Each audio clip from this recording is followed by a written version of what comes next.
Le sujet, vous le connaissez déjà, c'est Web2Pack, ne restez pas spectateur. Et voilà, le but, c'est de se dire, on est dans un secteur qui a quand même un certain retard en e-commerce.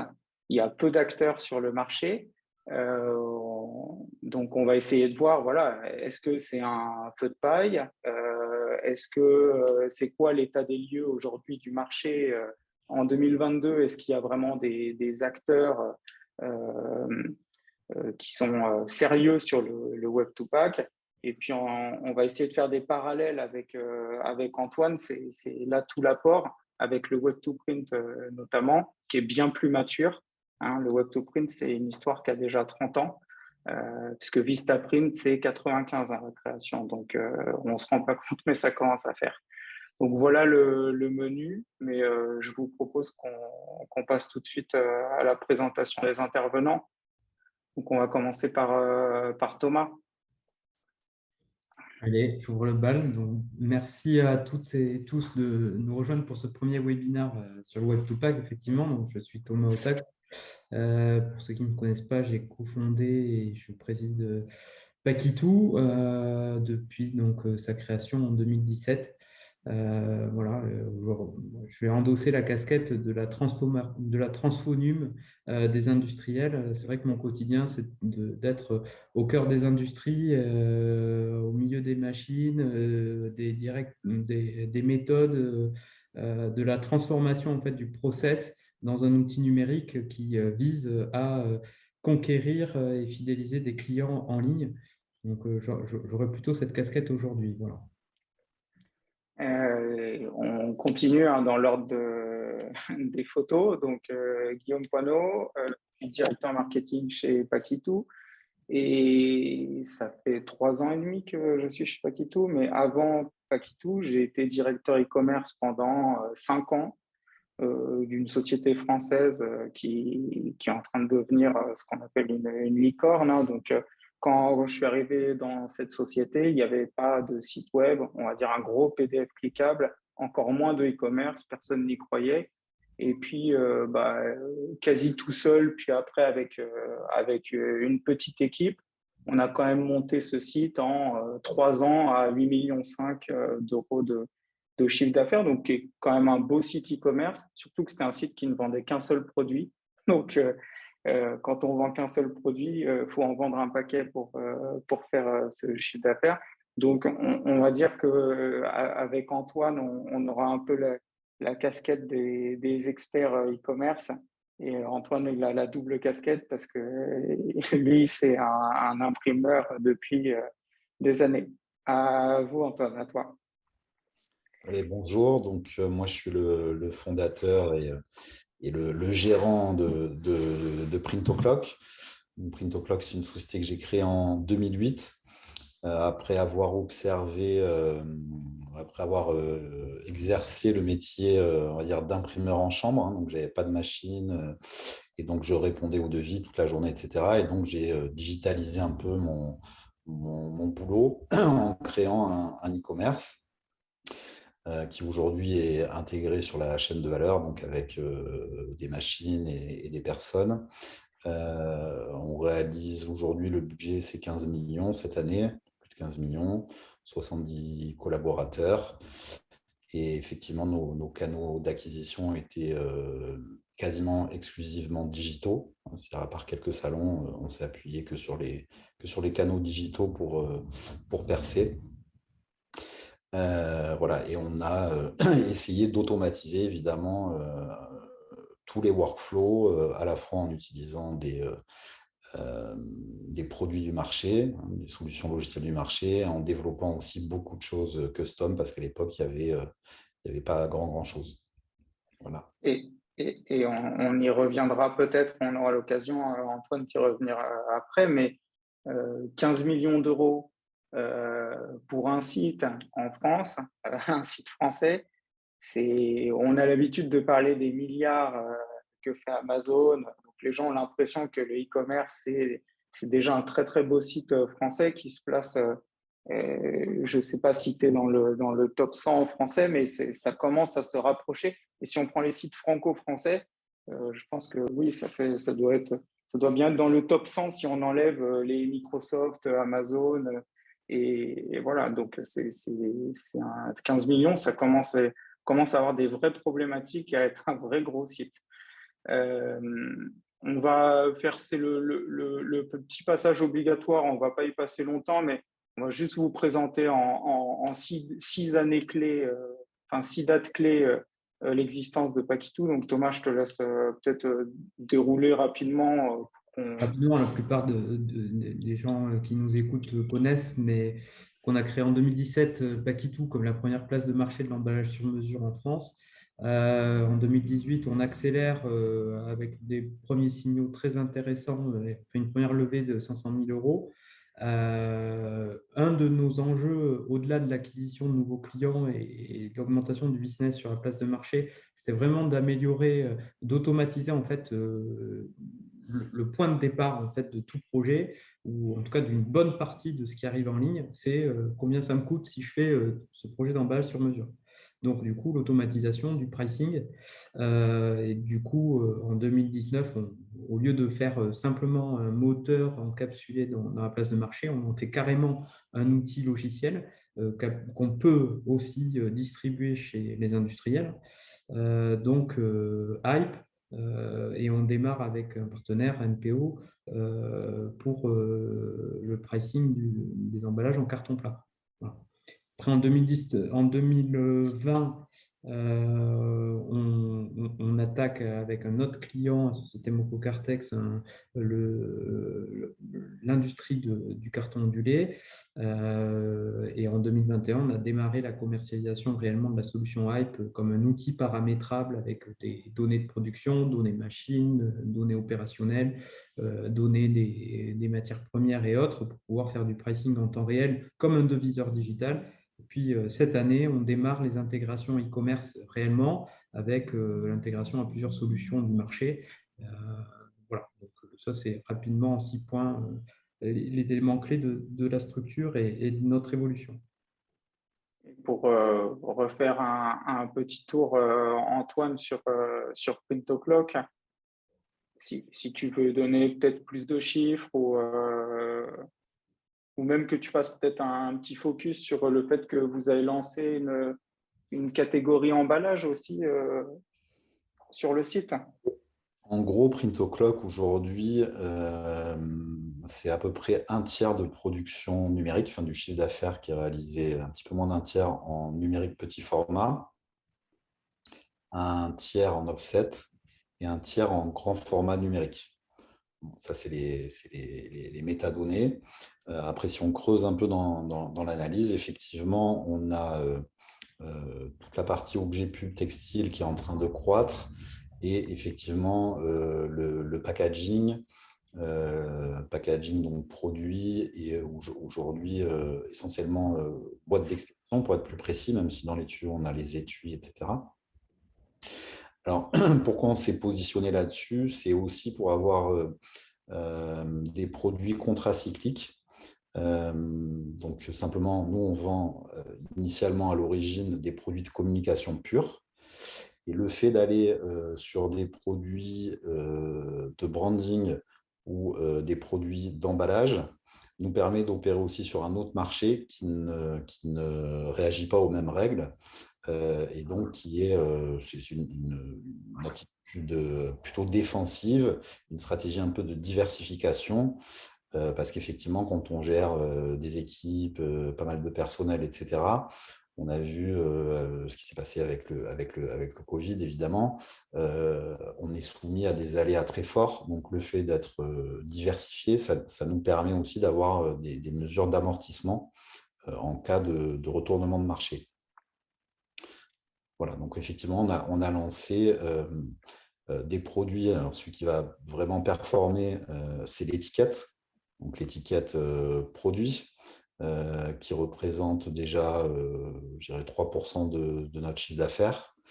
Et la partie emballage qu'on a initiée avec Paquitou assez récemment, en fin d'année dernière, qui commence à générer des ventes puisque nos clients ont aussi des besoins, évidemment, d'emballage et pas que de communication. Donc, je dirais que le démarrage est positif de ce côté-là. On est parti avec des produits assez simples, mais on y reviendra peut-être un petit peu après en termes de personnalisation et de conception. Ah, parfait, parfait. Donc on va commencer avec notre première vraie partie. On pose une question déjà, on se demande si la tendance du Web2Pack en 2022, c'est une vraie tendance, c'est une lame de fond ou c'est un feu de paille au final. Et normalement, ça devrait fonctionner. On vous propose un sondage, donc ça pourra être intéressant. Je vais vous le lancer. Donc normalement, vous devriez pouvoir choisir tendance, feu de paille ou pas forcément d'avis. Et puis, on va laisser tout le temps de cette section, on va vous laisser le temps de répondre. Je vois qu'il y a déjà 5 sur… Oh là là, il y a quasi 100% de tendance. Je vous diffuserai les résultats quand tout le monde aura voté. On va vous présenter aussi Packelp, qui est un acteur qui est en train d'arriver très, très fort sur le marché. Et on essaiera de faire pendant toute cette section des ponts avec Antoine sur les similitudes, mais aussi les différences qu'il peut y avoir entre le Web2Pack et le Web2Print. C'est des univers qui sont voisins, les usages ne sont pas forcément les mêmes, il y a des rapports de proportion qui ne sont pas les mêmes entre le standard, le sur-mesure et autres, mais il y a quand même des vraies grosses similitudes. Thomas, tu veux parler de Packelp ou tu veux que… Alors, j'ai eu la chance d'échanger avec le CEO de Packelp, la chance, en tout cas l'opportunité en février. Packelp a levé donc 40 millions de chiffres. Honnêtement, on avait fait quelques chiffres et quelques projections, notamment sur leur chiffre d'affaires au moment de leur levée. On s'était bien planté parce qu'on pensait qu'ils étaient du 10-12 millions. Et sachant qu'ils sont démarrés en 2016, en fait, ils font déjà 40 millions de chiffre d'affaires en ligne.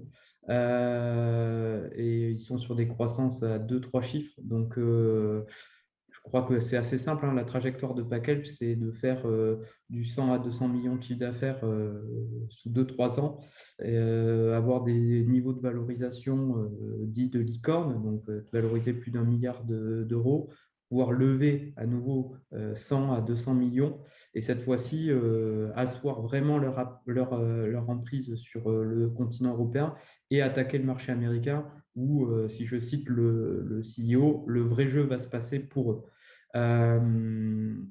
Voilà, donc Packelp, en fait, ça a été un des éléments qui nous fait dire oui, c'est une lame de fond. Il y a bien d'autres acteurs qui sont nés aux US, il y en a d'autres en Europe. Aux États-Unis, il y a des acteurs comme Lumi, qui d'ailleurs a été racheté il n'y a pas très longtemps, Arca, Packlane, Packable.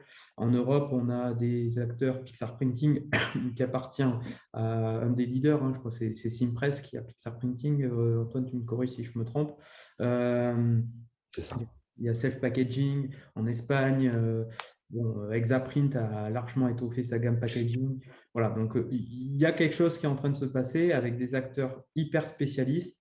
Il y a de plus en plus de soft, nous en faisons partie, qui naissent autour de l'emballage, des fois même fait et poussé par les constructeurs de machines, que ce soit des outils de workflow, de storefront, que ce soit fait par des Kodak, des Heidelberg et autres.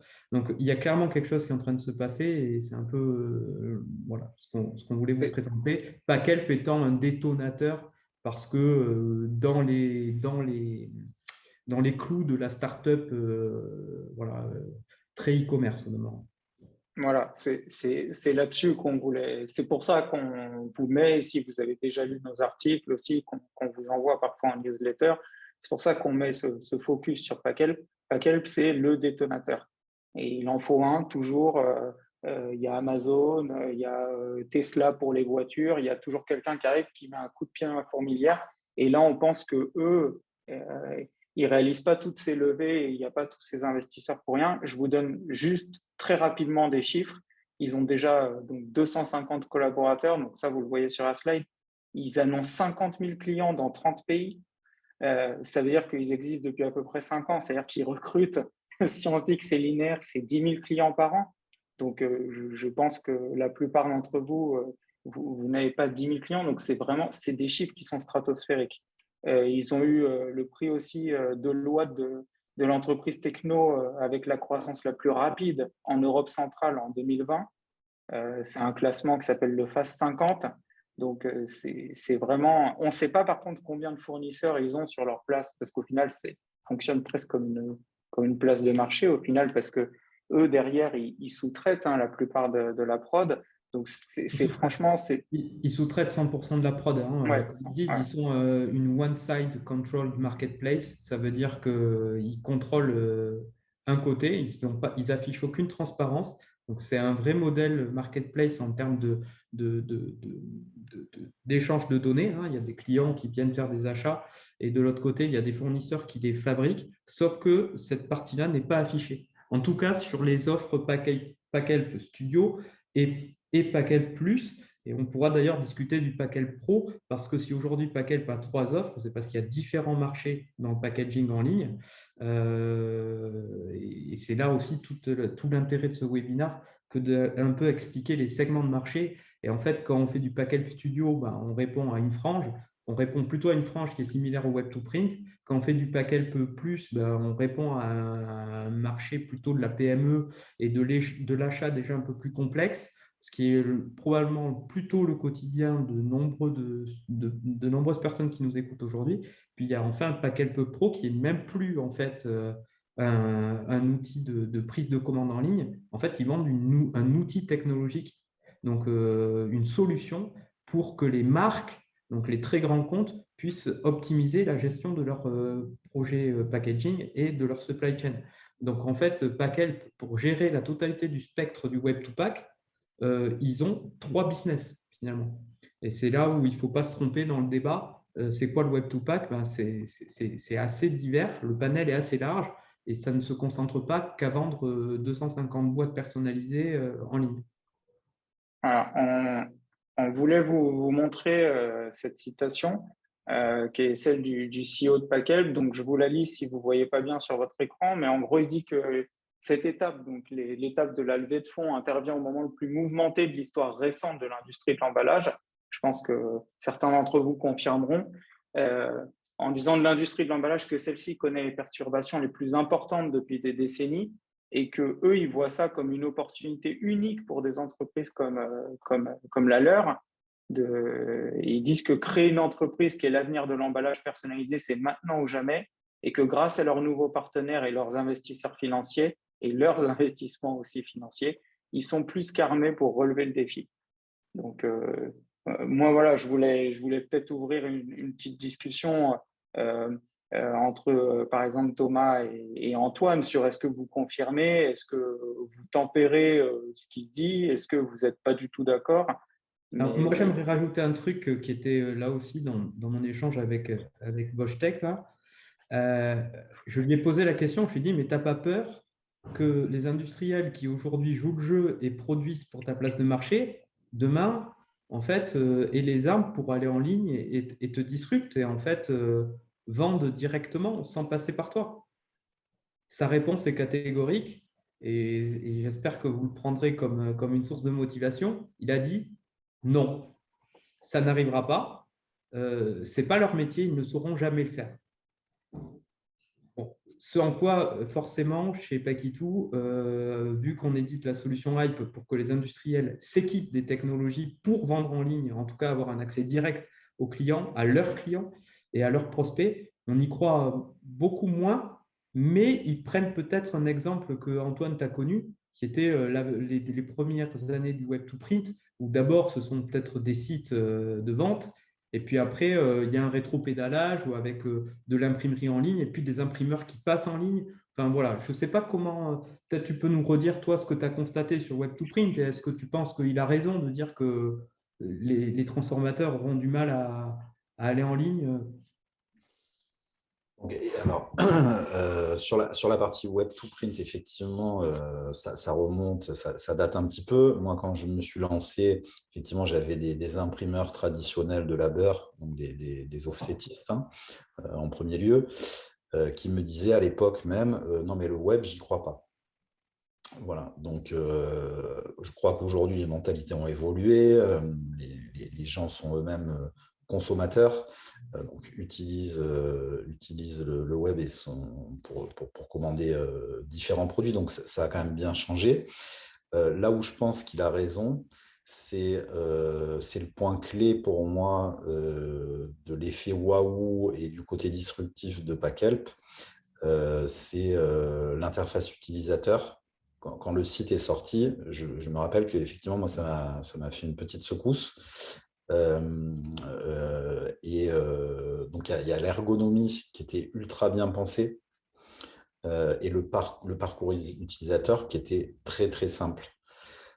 Et ça, effectivement, c'est un vrai savoir-faire qui est différent d'un métier d'imprimeur. C'est clair. Donc, dans ce sens-là, je pense que la marche est quand même haute. Et si je fais un parallèle avec les acteurs du web to print que tu as cités, mis à part Pixar Printing, dont je n'ai pas les chiffres sur le pack, ce qui est certain, c'est que les autres s'y sont essayés et n'ont pas performé. C'est-à-dire que c'est resté une part très marginale de leur business, alors que ils ont lancé ça quand même en grande pompe sur des salons, sur leur site, avec des grosses mises en avant. Et c'est à peu près la même chose que ce qui se passe dans l'objet, où les imprimeurs en ligne, effectivement, ayant une belle base de clientèle, hein, ont tenté de performer dans l'objet publicitaire et n'y sont pas parvenus.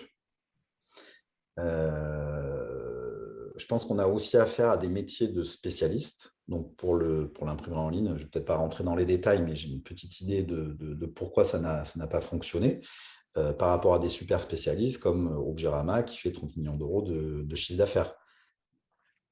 Tout simplement, il y a pas mal de choses à dire là-dessus, mais voilà. Tu as peut-être aussi le phénomène Walmart, Carrefour et tous ces sites-là qui auraient dû être des géants du e-commerce et qui se sont lancés aussi trop tard. Donc, il y a peut-être une notion aussi de timing. Et nous, on trouve que ce qui est intéressant dans le Web2Pack, c'est que c'est les balbutiements, en fait. Et que peut-être que s'y lancer tout de suite, c'est l'opportunité, non pas seulement d'essuyer les plates, mais de se faire une petite part au soleil. Et je pense que les imprimeurs, vraiment imprimeurs de métier, qui se sont lancés au tout début du Web2Print, je ne sais pas si tu en connais, je ne crois pas qu'il y en ait. Je crois que ça a commencé par des pure players, ce qu'on appelle des pure players. Voilà. Et donc, en fait, on se dit, mais est-ce qu'il n'y a pas un moyen d'inverser l'histoire avec des gens qui se lanceraient vite? Je pense que Walmart se serait lancé en même temps qu'Amazon. Ils auraient asphyxié Amazon. Amazon n'aurait peut-être pas pu exister. Alors après, il y a de belles histoires, notamment dans le domaine de l'étiquette, où effectivement, on a vu des imprimeurs traditionnels qui se sont équipés en numérique, parce qu'il fallait quand même avoir une réponse aussi par rapport au marché, aux attentes de la clientèle, et qui ont super bien performé. Voilà, donc ça, c'est un contre-exemple. Je ne veux pas être négatif. Ce que je veux dire, c'est que lui, son propos, quand il dit qu'il n'a pas peur, c'est qu'effectivement, ce n'est pas un imprimeur, aussi fort soit-il et quels que soient les moyens qu'il mettra en place, qui va lui prendre sa place. C'est sûr, c'est sûr. C'est dans ce sens-là. Par contre, qu'un imprimeur se lance avec son savoir-faire, etc., si tant est qu'il sait répondre dans un premier temps à de la petite moyenne série, je pense que ça fait tout à fait sens et qu'il peut occuper une place. Après, détrôner pas quelques, bien évidemment, non. Pour aller, du coup, oui, non, mais c'est vraiment intéressant d'avoir aussi ton avis là-dessus, parce que qui n'est pas forcément le nôtre et autres, et de se confronter, parce que moi, je trouve que c'est très intéressant.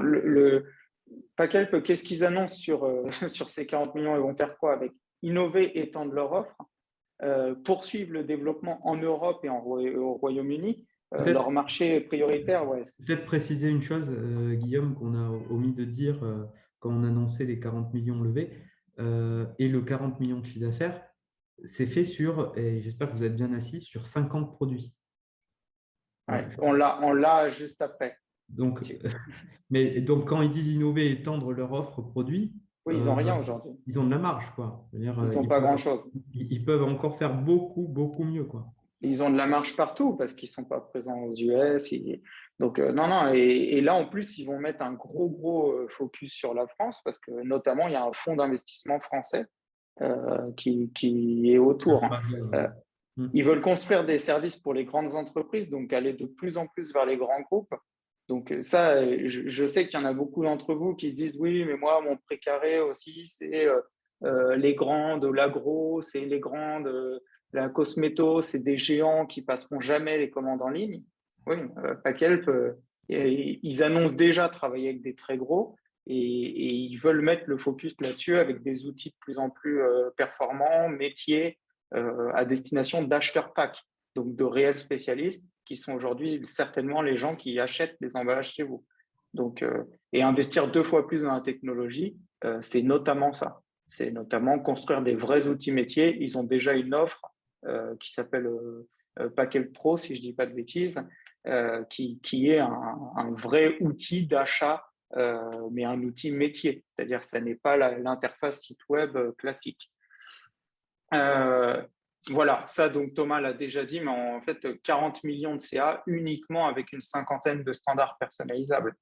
Donc on ne parle pas d'un catalogue pléthorique comme quand on parle encore une fois d'Amazon et qu'on imagine qu'il faut des millions et des millions et des millions de produits en ligne pour vendre. Non, on peut avoir un catalogue qui est très restreint. Vous voyez, 13 boîtes d'expé, 11 boîtes de produits, 10 sacs, 4 papiers d'emballage, 4 adhésifs, 4 enveloppes et 5 compléments d'emballage. On ne parle pas d'un catalogue monstrueux. Et pourtant, ils font 40 millions avec ça. Les acteurs, Thomas, tu les as déjà un peu présentés tout à l'heure. Donc, on va passer assez vite là-dessus, je pense. Mais on les a séparés, nous, en 4 catégories. Hein, les pure players. Donc, il n'y en a pas énormément pour l'instant. Hein, du Pachelp, la Bet24, Pacli, il y en a d'autres, Self-Packaging et compagnie. Les généralistes, hein, qui pourraient très bien lancer une gamme de standards personnalisables. Donc, pour l'instant, un Raja, par exemple, vous allez surtout acheter de la caisse américaine ou des choses comme ça. Ils ne proposent pas encore beaucoup de choses, mais ils ont la puissance de feu. Et comme disait tout à l'heure Antoine, hein, ils ont surtout une base client monstrueuse qui fait qu'en un email demain, ils peuvent ouvrir un service totalement différent, shooter à leurs millions d'utilisateurs et dire bah, regardez, on propose du pack personnalisable. Et là, bah, on a peut-être un deuxième très gros, parce que Raja, c'est gigantesque. Les Web2Printers, donc on a mis Printoclock, hein, mais il y en a d'autres, hein, Pixar Printing, Exaprint et autres, qui commencent à lancer des gammes en emballage personnalisable. Et puis, bah, on a mis vous, point d'interrogation. Ça ne tient qu'à vous, fabricants, transformateurs de carton plat ou ondulé, de lancer une activité dès demain e-commerce. Et c'est Et mais il est d'ailleurs, encore au-delà, c'est vrai que nous, on connaît bien ces deux secteurs pour les avoir représentés dans la TechnoWhy. de On pourrait l'étiquette. très bien imaginer intégrer l'étiquette, on pourrait très bien imaginer intégrer d'autres matériaux, que ce soit du métal, de la transformation de bois ou autre. Les mécaniques sont réplicables, c'est du temps de travail, mais c'est ajustable. Et en tout cas, effectivement, il me semble aujourd'hui important de dire que quels que soient les supports et les produits à transformer, il y a une position à prendre en ligne autre qu'un simple site vitrine qui présente un parc machine et des services de conception. D'autant que si je fais un petit parallèle, parce qu'on parle pas mal du marché français sur le Web2Print, avec l'Allemagne, les Allemands ont mieux réussi cette transition, les imprimeurs allemands, c'est-à-dire que c'était des sociétés qui étaient plus staffées, plus financiarisées, qui ont souvent levé des fonds pour développer une offre d'impression en ligne. Donc, il y avait les deux aspects, il y avait la partie industrielle, et puis rapidement se sont greffées des équipes web marketing, etc. Et ça a fait le succès de certains acteurs qui sont devenus assez colossaux. Et effectivement, en France, on a eu une approche, enfin, les imprimeurs, donc ceux qui étaient légitimes au démarrage sur le sujet, ont eu une approche distante du sujet et sont passés à côté d'une manne.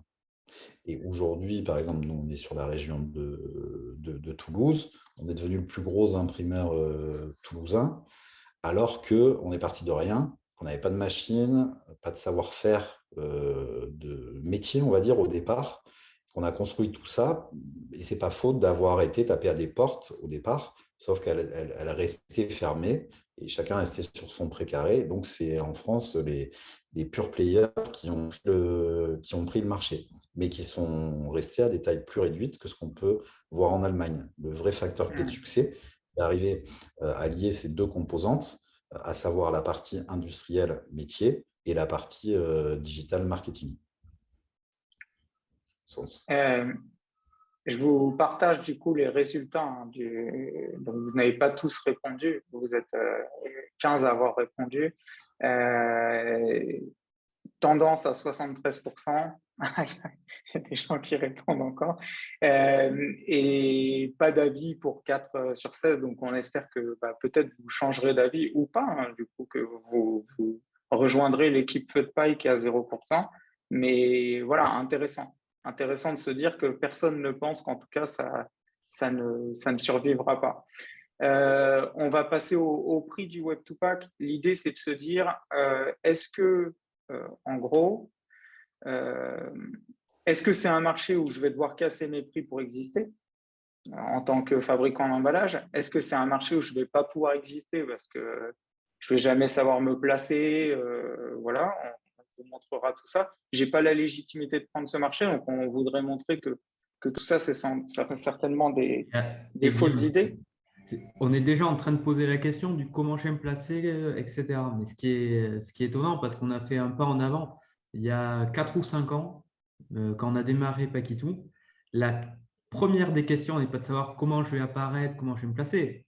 La première question, c'est mais est-ce que je vais mettre mes prix en ligne? Donc il y a C'est 5 vrai. ans, dans le Web2Pack, ce n'était même pas un sujet parce que pour beaucoup de transformateurs, parce qu'on ne veut pas mettre du prix en ligne.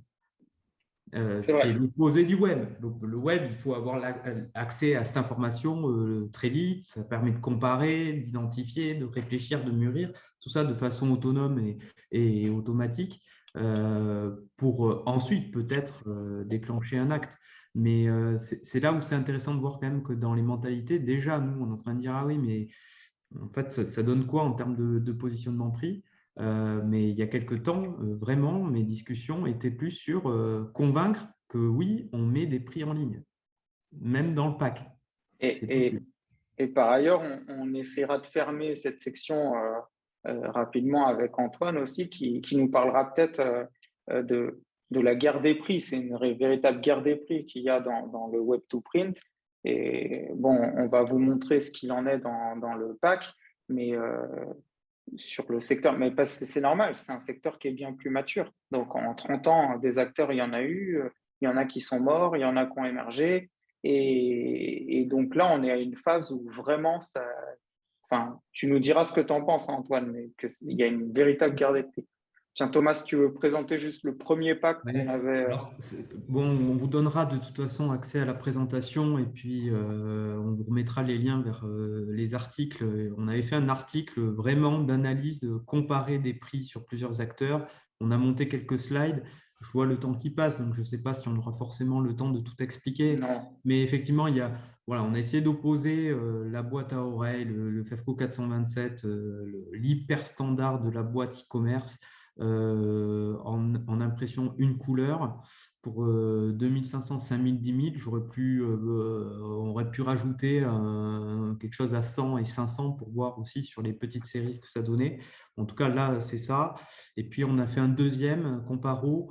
Alors, du coup, est-ce qu'on présente les deux et après le tableau? Oui, on va présenter juste rapidement les analyses. Ouais. Et juste l'idée, c'est de se dire, est-ce que en fait, un fabricant qui aujourd'hui n'est pas en ligne, s'il était en ligne, est-ce qu'il pourrait gagner ce marché?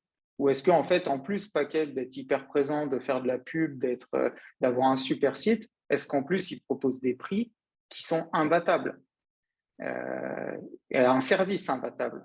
Donc, je fais juste la présentation très rapide de qui on a consulté.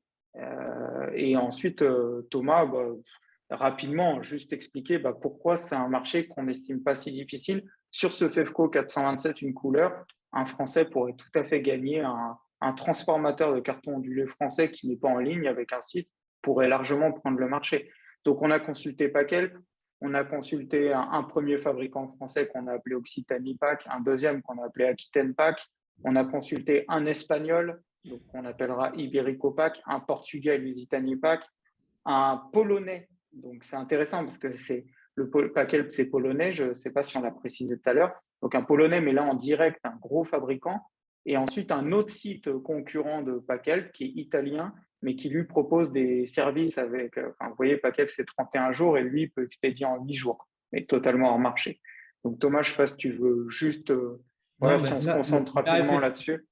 Effectivement, sur le 427, il ressort que Packelp a une position prix extraordinairement agressive, surtout en fait sur les petites, sur les 2500 pièces. Où, alors, on voit sur Occitanie Pack que ça se tient, beaucoup moins sur l'outil. Bon, voilà, il y a. Là-dessus, ils sont assez agressifs. Après, le point de Packelp, c'est à se demander si en fait le sujet chez eux est de faire de la marge ou du chiffre d'affaires. Et mon intuition est de dire que comme les services Uber Eats, Deliveroo et autres ont voulu conquérir un marché, ils vendaient à marge zéro, voire à marge négative en faisant des remises. Tout ça pour capter et conquérir. Donc, je mettrais quand même les investisseurs qui payent la marge. Un bémol aujourd'hui sur ce positionnement prix qui est relativement agressif si on compare au prix unitaire hors taxe 2500 pièces de Packelp versus le reste du monde. Et on voit d'ailleurs que l'écart se creuse notamment avec celui qui se tenait bien, la Occitanie Pack, sur le 10 000 pièces, pour une raison que j'ai du mal à comprendre si je regarde ensuite ce qui se passe sur la caisse américaine, qui est un produit, on verra, qui voyage beaucoup moins bien. Mais en tout cas, là, imaginez, je peux passer cette commande-là d'ici, de Pau, avec une livraison. Alors, en 31 jours, ce sera un des facteurs clés de différenciation pour les acteurs français qui livrent en France ou sur les pays frontaliers. Mais en tout cas, là, le 427 imprimé, il voyage très, très bien. Donc, pour tous ceux qui disent le carton ondulé voyage mal, zone de chalandise 250 km, oui, peut-être pour des caisses américaines, pour du hyper standard, mais là, on est sur quelque chose de finalement assez simple, une découpe, une couleur, et ça se vend, ça peut se vendre. Sachant que vous ne savez même pas d'où il vient. Donc, potentiellement, ça va être un de vos voisins qui va sous-traiter la production. Ça peut être aussi quelqu'un très loin. En revanche, pourquoi on dit que c'est un marché qui n'est pas si difficile à obtenir? Parce que vous connaissez par cœur vos clients. Vous connaissez la PME classique française qui est toujours pressée, toujours en retard sur le projet PAC, qui le veut au plus vite. Quand vous pouvez faire une livraison en 17 jours, Packelp, c'est 31. Et ça se paye. Ça se paye vraiment. Et je pense que quand on voit les prix de Pacli, qui est 25 000 € hors marché au-dessus de Packelp parce qu'il livre très, très vite, je pense que un fabricant français, vous regardez les Espagnols, les Portugais, c'est 25 jours. Un Français qui livre en 17 jours, honnêtement, avec le positionnement tarifaire, sans changer son pricing, il prend le marché sur pas mal de commandes à condition d'être présent. Donc, la caisse américaine, là, c'était sans impression. On a fait 1500, 3000, 5000 pièces, délai le plus court possible et sur une dimension qu'on a définie. C'était un des standards. Je ne sais plus si c'est un standard ou un sur-mesure de chez Packelp. En tout cas, là, c'est édifiant. En termes de pricing, Packelp est totalement hors marché. Alors bon, pour les transformateurs d'ondulés qui nous écoutent, forcément, déjà, on a moins de problématiques sur les outillages, sur les frais fixes pour démarrer. On a travaillé sur des outils, sur des machines motorisées en forme slaughter qui permettent effectivement d'être assez précis en termes de prix et assez agressif. Il y a un vrai savoir-faire. Et puis, donc là, c'est la totale, quoi. Je veux dire, si on regarde les dernières lignes, Packelp, c'est 13 000 € pour 10 000 pièces en 37 jours, c'est 7 900 € chez le meilleur fabricant français en 17 jours. Donc, en fait, on est en train de laisser je dis on parce que je m'inclus dedans, puisque pour côté industriel, on ne peut pas laisser passer un marché à des pure players qui savent conquérir et acquérir et retenir, fidéliser par du service web, alors qu'on a toutes les armes, toutes les clés en main côté industrie, côté savoir-faire. Il faut vraiment se dire qu'il y a peut-être un juste milieu, et réussir à aller en ligne pour faire valoir cet axe de différenciation qui est fondamental. Euh, en finale, la conclusion, c'est ça, selon nous. C'est que la seule chose qui vous manque, c'est la visibilité en ligne et les outils d'automatisation. Là, peut-être Antoine, effectivement, enfin, moi je connais un petit peu ton univers et ce que vous avez développé, mais c'est clair que non seulement c'est savoir avoir un canal d'acquisition digitale très puissant, quasiment exclusif concernant Print O'Clock, mais derrière, c'est une batterie d'outils d'automatisation, comme tu disais, certains sur étagère et d'autres que vous avez interconnectés, du développement custom, des choses que vous avez totalement créées. Tu es d'accord, c'est les axes clés pour toi du modèle Web to Print en tout cas. Ouais, bien sûr. Et il y a aussi le générateur produit qui est clé chez nous. C'est-à-dire qu'en fait, on va gérer des centaines de milliers ou des millions de combinaisons différentes, hein, parce que si on multiplie les variables quantité par les variables format, etc., par toutes les options qui sont proposées, ça on ne va pas pouvoir le faire dans des fichiers Excel, quoi. D'autant plus quand les prix de matière évoluent, hein, comme c'est le cas.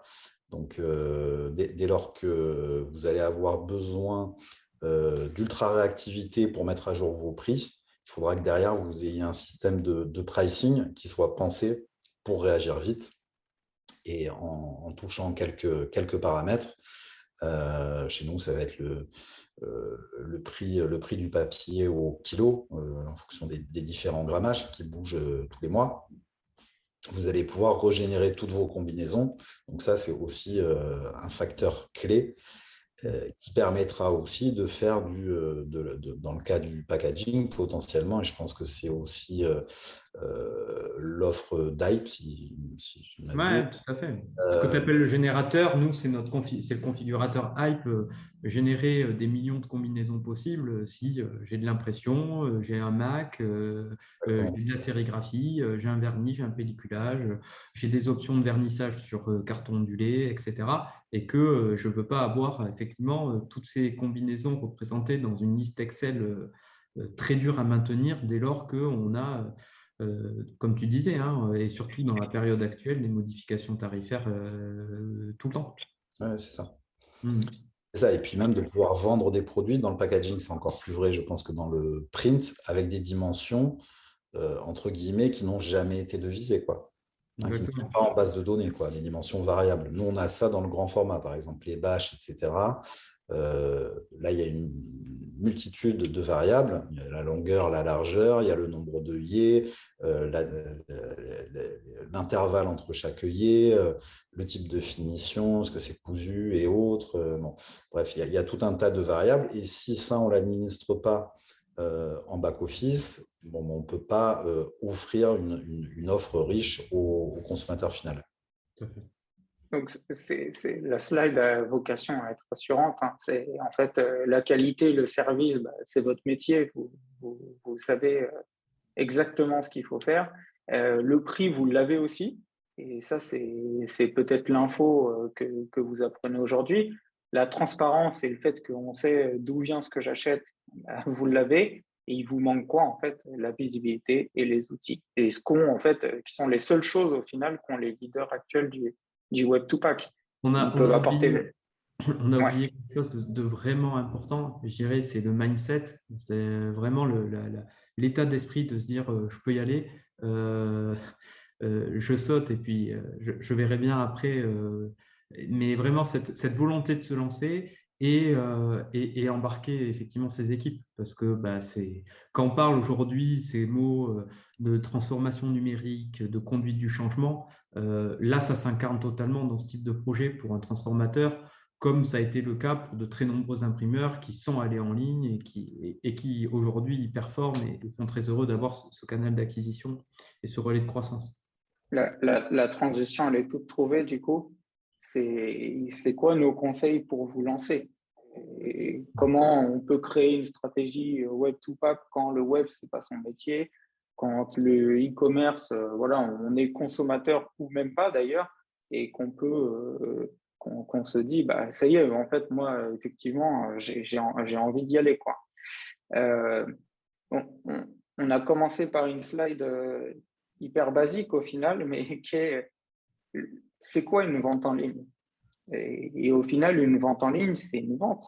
C'est ni plus ni moins qu'une vente. Et il faut dédramatiser ce côté, c'est du e-commerce, il y a de la technique. Non, vendre en ligne, c'est vendre, mais en ligne, c'est tout. Et en fait, votre site web, c'est quoi? C'est une boutique, donc c'est un magasin qui est ouvert 24 heures sur 24, 7 jours sur 7, qui est accessible depuis n'importe où et qui fait exploser votre zone de chalandise, puisque du coup, par définition, je peux y accéder depuis n'importe où. Donc, en réalité, ça suit une vente en ligne exactement les mêmes étapes. Donc, moi, j'ai essayé de le rethéoriser partout, mais ça, on le voit souvent, ce qu'on appelle ce funnel, là, on le voit assez souvent sur Internet. Mais en gros, bah, ça commence par la découverte. Pour que quelqu'un achète chez vous, encore faut-il qu'il vous connaisse ou qu'il visite votre site.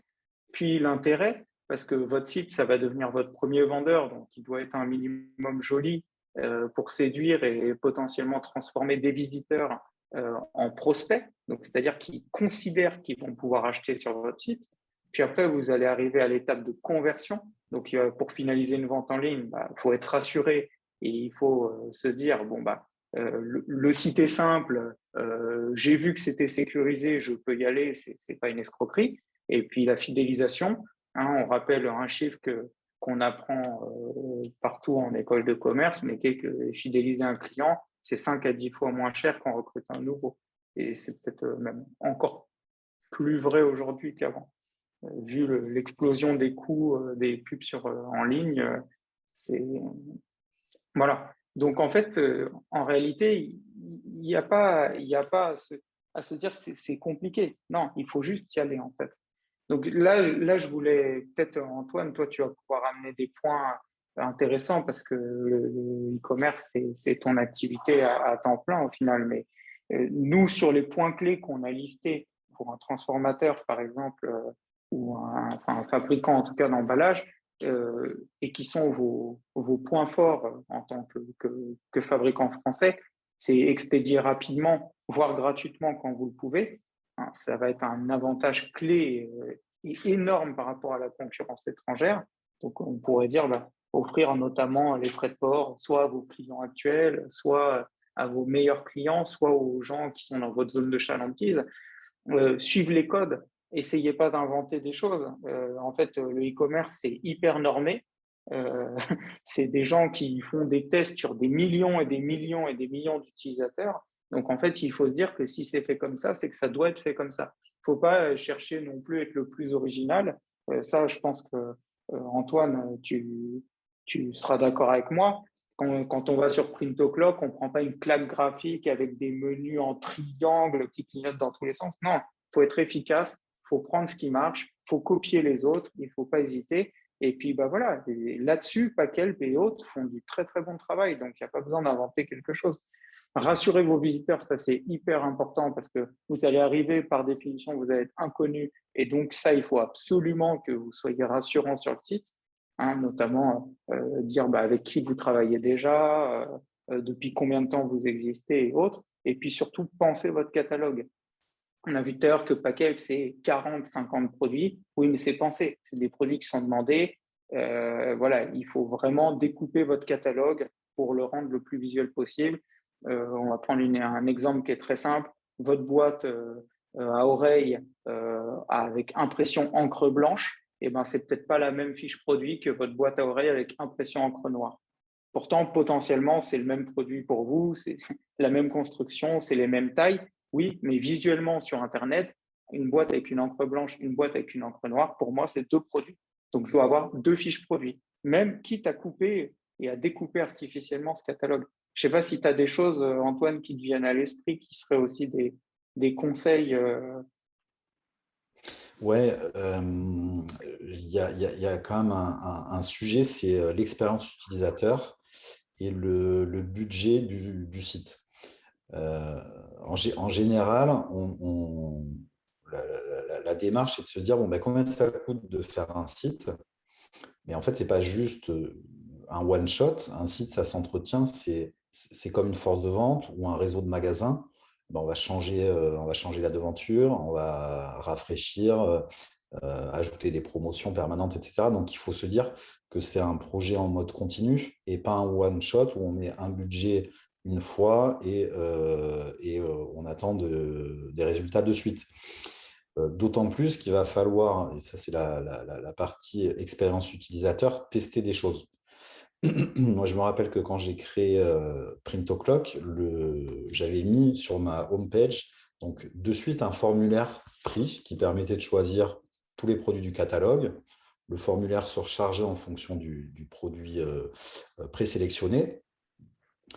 Et je demandais au client également quelle quantité il souhaitait et quel délai il souhaitait. Et donc là, il arrivait sur un prix. Et à un moment donné, j'ai testé autre chose. Je me suis dit, ça paraît basique aujourd'hui, mais à l'époque, tout le monde faisait comme ça. Et donc, j'ai testé autre chose, c'est-à-dire qu'en fait, je ne demandais plus ni le délai ni la quantité. Et je lui demandais donc les informations de spécification produit. Et là, ça chargeait une page où on arrivait sur un tableau avec les quantités d'un côté et les différents délais d'un autre et les prix associés. Hein, donc là, en fait, l'utilisateur avait une vision beaucoup plus globale de l'offre qu'on présentait. Et quand on a lancé ça, du jour au lendemain, on a fait plus 40% de chiffre d'affaires. Ouais. C'est assez magique, hein? Ouais, mais Voilà. j'ai des anecdotes similaires, ouais, effectivement. Et donc ça, après, rassurez-vous, c'est ce qu'on a fait, nous, un peu les précurseurs dans le Web2Print à l'époque. Moi, j'ai passé beaucoup de temps sur les canaux d'acquisition. Donc, je suis rentré beaucoup dans les consoles AdWords, j'ai passé des nuits dessus, etc. Aujourd'hui, il y a quand même beaucoup plus d'agences à tous les niveaux, en référencement naturel, en référencement payant, en affiliation, donc les emailing, les bannières, etc. Il y a quand même beaucoup de gens qui savent faire et dans d'autres métiers, je vois des gens qui se lancent avec des agences. Bon, il faut maîtriser, il faut avoir des gens en interne, mais avec un certain succès. Par Mais contre, effectivement, l'expérience utilisateur, c'est ultra clé. Et voilà, il y a des choses aux côtés desquelles on ne peut pas passer. Hein. Par exemple, la barre de recherche. Mais aller sur des sites super efficaces comme Amazon et vous verrez les codes. Quoi. La barre de recherche est énorme sur Amazon et les gens vont aller plutôt là-dedans et tous les sites ont suivi un peu cette tendance. Hein, oui, c'est un marché qui est hyper mature. Donc, pour le coup, voilà, il suffit de suivre. Et c'est vrai, tu as raison, Antoine, il y a beaucoup de gens qui travaillent très bien. On n'est pas chez les gens un peu marginaux qu'on imaginait avant quand on pensait aux gens qui faisaient du web. C'est un marché qui est mature, avec des gens qui ont des vraies boîtes solides. Donc, il ne faut pas hésiter. Je passe juste à vos points forts. On va les faire très rapidement, mais vos points forts, c'est quoi? Vous êtes un fabricant français. Je crois que quasi tout le monde, on a peut-être quelques étrangers, mais ça, en tout cas, pour ceux qui sont français, vous vendez sur le marché français, c'est un énorme point fort. La qualité de votre travail, voilà, vous avez une histoire, vous avez, enfin, voilà, vendez-la, marketez-la. Et ensuite, les services que vous proposez, bah, vous allez livrer plus rapidement, vous avez la possibilité peut-être de stocker pour le client. Euh, vous allez pouvoir proposer plein de services en tant que fabricant. Tout ce que vous faites offline, en réalité, aujourd'hui, vous pouvez le proposer en ligne. Ça, c'est des avantages concurrentiels qui sont énormes. Notre philosophie chez Paquitou, on va la passer rapidement, mais en gros, notre approche, comment, selon nous, il faut se lancer.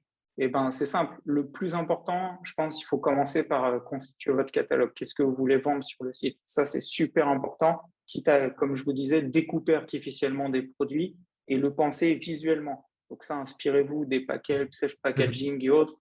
Ça, c'est très important. Très important dans ce cadrage-là, c'est de savoir à qui je vais vendre. Qu'est-ce que je veux faire avec mon site? Est-ce que je veux aller m'ouvrir à des commandes en petites séries, voire mini-séries personnalisées avec de la rapidité de réponse? Et du coup, est-ce que mon outil industriel est prêt pour cela? Est-ce que je crois à cette vision et donc je vais plutôt m'équiper de l'outil qui correspond? Au contraire, je vais être plutôt sur une approche, je mets en ligne, j'offre un service client web à mes clients existants. On est sur de la petite et moyenne série ou de la moyenne et grande série. Et donc, il y a une partie de ma clientèle qui peut passer en ligne et puis je peux aller conquérir des prospects qui ressemblent à ma clientèle existante. Et puis, je peux être aussi dans une stratégie tout à fait extranet, gestion de marché et autres. Et là, c'est encore tout à fait autre chose. Donc, effectivement, il y a d'abord un cadrage stratégique de dire je crois en quoi, je suis équipé pourquoi et où est-ce que j'oriente la société à horizon 5 ans. Parce qu'il ne faut pas dire je vais avoir des outils pour le web, donc même des outils de prod pour le web et puis des outils de prod pour le reste de ma fab. Oui, probablement, mais à un moment donné, il y aura l'un qui sera utilisé par les commerciaux pour vendre aussi de la petite série et puis le moyen qui viendra sur le web. Donc, il y a vraiment une réflexion de stratégie profonde, simplement à poser et à assumer en se disant la vérité d'aujourd'hui n'est peut-être pas celle de demain. Donc d'ailleurs, lancez-vous et démarrez au plus vite. C'est ça. Ouais, c'est ça. C'est que ensuite, il y a la partie, forcément, il va falloir développer votre site, comment vous allez intégrer vos règles de pricing et autres dans un univers web. Puis, c'est ça. C'est vraiment s'il y a quelque chose à retenir de ce webinaire, je pense que c'est ça. C'est lancez-vous au plus vite. Nous, on dit toujours le mieux est l'ennemi du bien. Donc, en fait, vous ne pourrez pas tout automatiser dès le départ. C'est impossible. Donc, faites-le. Faites-le, ça marchera pas. De toute façon, vous n'allez jamais perdre d'argent. Vous allez faire quoi qu'il arrive. Au pire, ce sera pas l'explosion et les millions que vous espériez, mais vous allez faire des ventes. Donc, je veux dire, in fine, vous allez faire des ventes, vous allez faire des leads, il y a des gens qui vont voir votre site, qui vont jamais vous en parler, mais qui vont vous appeler vos commerciaux. Donc, enfin, quoi qu'il arrive, ce sera jamais perdu. Lancez-vous. Et puis, voilà, la dernière phase, c'est mise en ligne, forcément. Et ça, voilà, n'oubliez pas d'incentiver vos commerciaux aussi à l'utilisation du site. Si vous vous mettez en opposition avec vos commerciaux qui voient le site comme un concurrent, ça, c'est la pire chose à faire pour que ça marche pas dans une boîte. Il faut vraiment que tout le monde y croit et que tout le monde soit incentivé, incité à faire en sorte que ce site fonctionne. Puis on termine déjà et je vois qu'on n'est pas trop en retard hein, puisque on devait terminer à 30 et on sera à l'heure. Mais quel budget? C'est quoi l'enveloppe budgétaire à prévoir pour se lancer dans le Web2Pack? Donc nous, on vous a fait deux estimations qu'on estime réalistes. Hein. Enfin, Antoine, tu pourras aussi intervenir là-dessus. Puis j'en profiterai pour lancer aussi, on a encore deux petits sondages que je vais lancer rapidement. Je vais déjà sans doute lancer le premier. Hop, pas les questions-réponses du tout. Le sondage, clac. Voilà. Et je lance. C'est pour donner-nous votre avis sur ce webinaire pendant qu'on termine. Combien se coûte un site Web2Pack? On a mis que c'était les budgets minimums pour avoir un site compétitif et sérieux, donc capable d'exister sur le marché. On va dire que exister sur le marché, c'est quoi? C'est un CA supérieur à 1 million. Donc, quand même, ça commence déjà à être un site qui tourne. Pour un site entièrement sur mesure, on n'oppose pas ces deux solutions. Voilà, il y a la possibilité d'avoir un site entièrement sur mesure. Et là, je pense que c'est un budget au moins 100-150 000 euros pour avoir un site compétitif déjà qui, sur ses bases, tient la route.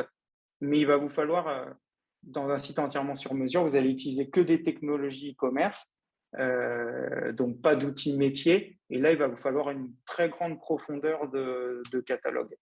Il va vous falloir un catalogue avec beaucoup de produits, des produits qui sont directement configurés sur le site. C'est ça qui va vous coûter cher. parce qu'en fait, il va falloir faire plein de fonctionnalités. Le e-commerce, historiquement, il n'est pas fait pour vendre de l'emballage. C'est un marché qui est tout petit. Donc, quand vous vendez des vêtements, vous avez sur ce qu'on appelle les CMS, donc les systèmes qui vous permettent de faire un site, vous avez déjà des fonctionnalités pour choisir la couleur d'un t-shirt, pour choisir une pointure de chaussure, parce que des sites de vêtements, il y en a des tonnes.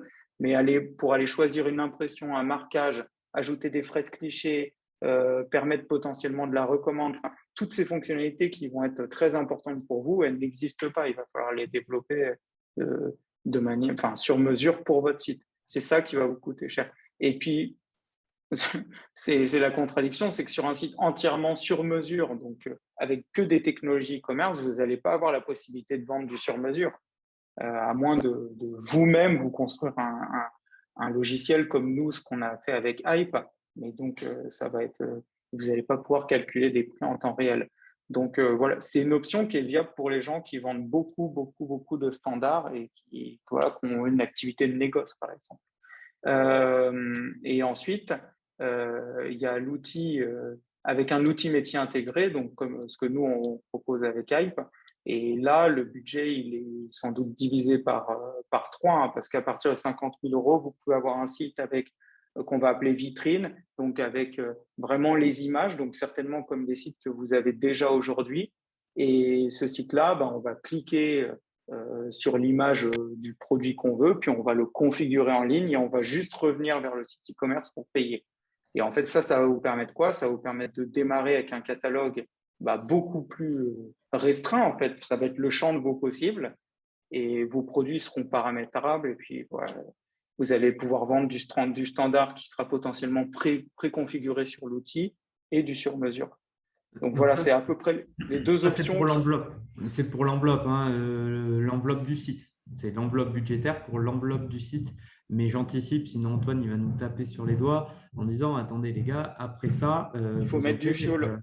L'évolution, il faut le mettre du fuel. Il faut faire venir, il faut faire trafiquer, il faut animer et potentiellement, il faut l'enrichir. Voilà. Mais là-dessus, Antoine, bon, j'imagine que toi, c'est bien d'autres montants sur le site parce que je sais que Print-O-Clock, c'est quand même beaucoup de développement custom, c'est à partir de librairies. Mais ça te paraît cohérent pour un transformateur qui se lance? Qu'est-ce que tu en dis? Alors, moi, ce que je peux te dire, c'est ce que m'a coûté la refonte d'un Print-O-Clock, puisque historiquement, j'avais développé sur une techno. Et il y a 2 ans, 3 ans, on a tout redéveloppé dans une techno plus stable, plus actuelle. Ça nous a coûté dans les 600 000 euros à peu près de refaire le site. Il y avait beaucoup de custom, effectivement. En tout état de cause, ce que je dirais, c'est d'y aller avec ambition sur un projet comme ça ou de ne pas y aller. Parce que s'il s'agit juste de dire « Ok, j'ai un projet web qui fait partie de X projets que j'ai décidé à en codir ou autre », à mon sens, ça a peu de chances de fonctionner. Il faut que ce soit l'ADN, ça rentre dans l'ADN de la boîte. Donc, je pense qu'il faut qu'il y ait des gens au CODIR ou dans les instances de direction ou le chef d'entreprise, tout simplement, qui veuillent y aller, qui mettent des moyens et qui soient déterminés aussi. Parce qu'il y a beaucoup de projets qui s'arrêtent. C'est un combat qui est long et difficile. On est assis dans sa zone de confort, donc avec un business qui tourne, des clients, etc.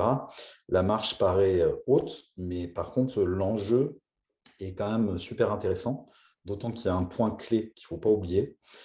C'est qu'autant en B2C, sur les sites de vente aux consommateurs, l'acquisition est très onéreuse, autant sur le B2B, elle est très rentable. Donc, dès lors que vous allez avoir un POC, un site qui va commencer à délivrer des prix et transformer avec un canal qui va être à peu près OK. Encore une fois, il ne faut pas aller vers la perfection. Vous allez le modifier 20 fois, votre parcours, votre funnel.